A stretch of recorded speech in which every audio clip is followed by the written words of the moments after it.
How will emerging technologies shape the future of work? So there's a technology that you've probably heard about called AI that's coming for every aspect of work.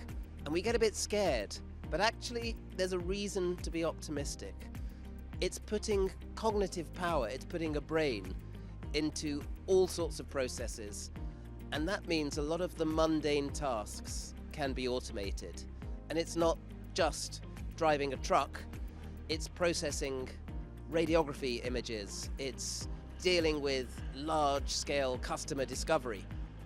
So we've got to explore these technologies, we've got to play with them and work out, no matter what we're working on, how we can use it to take a lot of the mental load away from the humans so they can do the higher level stuff, the emotional stuff, the tasks that make people feel they're being cared for. And that's what makes a purpose-led, successful business. What's an example of innovation you've seen recently? I work with a lot of early-stage startups who are mostly crazy fantasists because they talk about building something that they're a long way from building.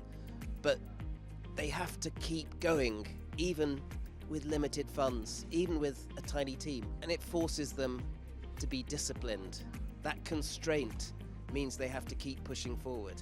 And that leads to real innovation. And I'll give you one example of an innovation recently that's excited me. And it's a professor of cancer and surgery at a London hospital who's found a way to use the breath to detect cancer long before there are symptoms. And that, if it gets to market, if it gets through regulatory processes, could be transformative, because it means we could just breathe into a tube. Then a bit of tech measures our breath to see if there are these tiny particles that say there's evidence of a particular cancer, and we can get treated way in advance of symptoms, and that will save lives. And I think the genius of our culture is the people with the big visions can often find the funding to build the teams to get these fantastic projects to market.